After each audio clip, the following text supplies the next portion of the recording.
This happened when I was a kid. I was in the 5th grade and my friend, let's call him Ethan, invited me over to his place. He lived right by the ocean, and if you walked through the forest for half a mile, you'd reach a nice beach with a diving board. When I got to his house, we hung out, played video games, and talked. You know, typical kid stuff. Then we decided to go to the beach. It wasn't too far away and we knew we could get back in time for dinner, so we set off. To make the trip more adventurous, we decided to bushwhack our own path. After walking a couple of minutes, we hit a tall fence. "Crap," Ethan exclaimed.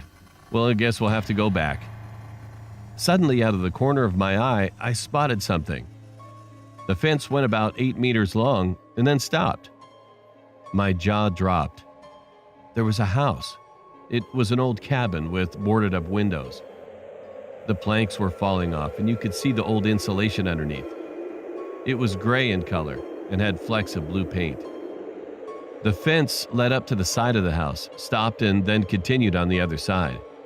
What scared me the most was that there was no road. I mean, not even a clearing to get to the road. You'd have to walk 20 minutes. "Kevin, come on!" Ethan yelled from behind me. "Look at this!" I shouted back. Ethan walked up to me and his jaw dropped. There was no door, just a frame, and peering through the frame we could see that there was a back door, also with no frame. All we had to do was walk through the house, then we could get to the beach. I looked at Ethan. "Should we do it?" I asked him. He shrugged. "I don't see why not," he responded.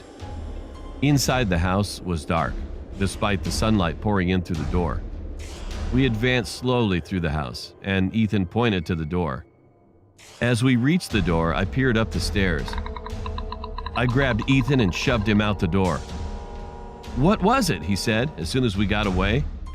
My whole body shook. I must be going mad, I thought to myself. Eventually, I explained it to him. As we reached the door, I wanted to take one last look at the house. I glanced up the stairs and I saw the shadowy outline of a person. All I could see were eyes staring back at me and a crooked grin. Ethan and I took another route back home, and we told Ethan's mom. She laughed at us and said she'd been that way many times and there was no house.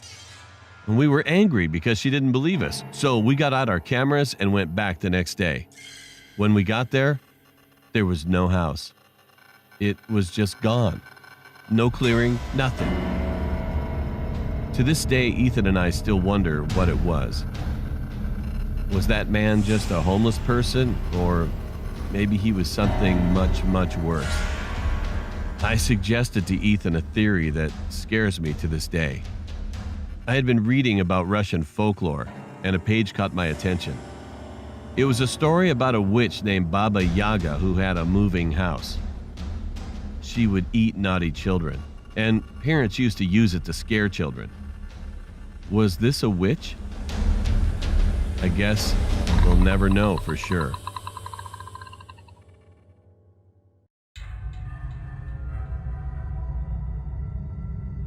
I was in my early teenage years during this time. My family and I went on vacation in a village which had a forest rumored to be haunted. There was a cemetery in the forest. It was a little far away from the village, near a lake. We weren't actually supposed to go to that forest, but my cousins thought it would be fun to play hide and seek at night. We were given some rules. We weren't allowed to take our phones or flashlights with us. As planned, we all met in front of our farmhouse at midnight. Me and my younger sister, who was 7 years old at that time, were the youngest out of everyone. So my older cousin decided to help us hide. He was 22 at that time, and he wanted to make sure we didn't get lost. After we chose who was going to be the seeker, we parted ways, trying to find the best hiding spot. My older cousin just wanted to win, so he took us to the cemetery. He said, "She'll obviously be too afraid to enter the cemetery. I think this will be a best hiding spot for us." Although my younger sister kept telling us not to go there, we shut her off, telling her she was just a kid and would make us get caught. To this day, we wish we would have listened to her. It was getting darker. It was almost 2 a.m. Then all of a sudden, the cemetery lights went out. My sister's hand tightened around my hand. My cousin was obviously scared too. We could only hear the sound of wind and stray dogs barking at the backside of the cemetery. But then, we heard digging noises. I still remember that horrifying sound. At a distance, we could see an old man with ruffled hair and dirty clothes, digging a grave with his bare hands. He was making hissing noises while he dug. All of us stood there frozen. We didn't know if we should scream or run away. My cousin held our hands and started to slowly lead us to the entrance, trying not to make any noise. He whispered, "We have to get out of here." My sister was almost on the verge of crying. But to ruin everything, I stepped on a broken branch, making a loud noise. The stranger shot up his head toward our direction, and his lips curved in a creepy smile. "Run!" my cousin yelled, quickly picking up my sister and running away as I followed closely behind them.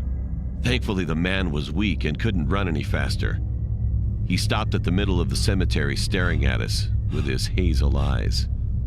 A few days later, we found out that the man had been caught by the police. He was a criminal who dug up dead bodies, stored drugs in them, and sent them off to other nations to sell drugs. He was caught once but successfully escaped. If he wasn't so old and weak, I'm afraid that we might have ended up being a couple of dead bodies too.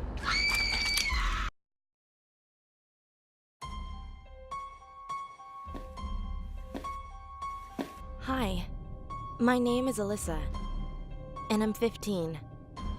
A few months ago, something strange happened to me. To this day, I can't explain exactly what happened. I was relaxing at my house, doing some schoolwork on my laptop. Being home alone never bothered me until then. After about 2 hours of being alone, I decided to go get some ice cream from the freezer. As I headed back with ice cream to my room, I heard someone bang on the front door. I never answer the doors, and I always make sure they're locked when my parents leave. I decided it was the mailman, and that he would set the package down and leave.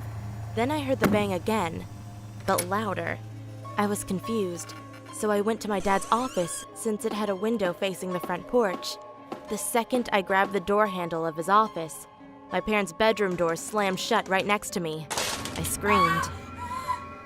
Our air conditioning was broken at the time, so there was no way it could have been the air.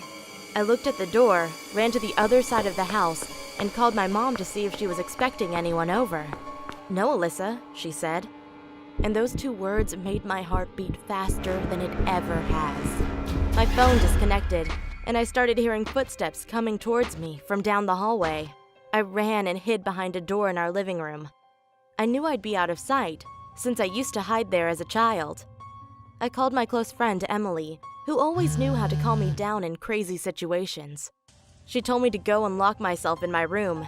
As she was talking, I started to hear doors open and slam shut along with footsteps, and the voice of a little girl saying, "I'm going to find you," over and over. I started crying, and when the noise stopped, I ran to my bedroom door. When I grabbed the handle and was about to go in, I heard it again. The little girl was in my room and said, "Come here, Alyssa. I want to play. Come here." I ran to the guest bathroom and locked myself in. I started to hear knocking on the bathroom door and the voice, "Don't you want to play, Alyssa? We could have a lot of fun." I started screaming back, "Hell no, just leave me alone." She started laughing. The knocking and laughter grew louder and louder, and then it started sounding like that thing, started to walk away, still laughing and knocking.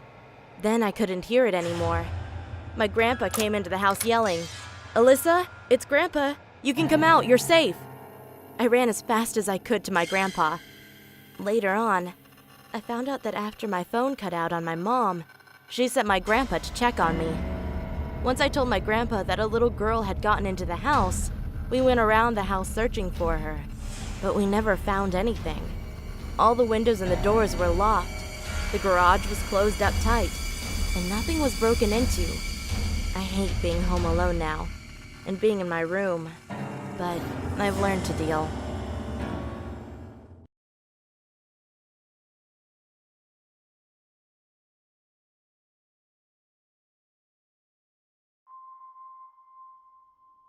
When I was about 9 years old, I was in my swimsuit, ready to go to swimming lessons. My brother and I had made a pillow fort, and it was still there from the night before. I had crawled underneath the coffee table, where a blanket went over it, blocking out the outside world. I have no idea why I stuck my foot outside of the blanket, but I did. A dark black sock crawled creepily towards my foot and slowly slid over it. The sock was cold, and I felt odd. I recognized the sock. It looked just like the one my mom had. I called out my mom's name and my brother's name, but there was no response, only silence. I walked to the window, but when I looked out, there was nothing out of the ordinary. I saw my cat staring at me with a weird look on her face. Then, I was horrified when I heard the shower running upstairs. My mom was still in the shower, and my dad was at work. I ran up the stairs to find my brother spinning on the chair in my parents' room. I asked him if he went downstairs, and he told me he had nothing to do with the situation. I told my mom what had happened, but she didn't believe me. She said that I was probably hallucinating and that it was just the cat. But I know what I saw, and the look on my cat's face is still fresh in my memory.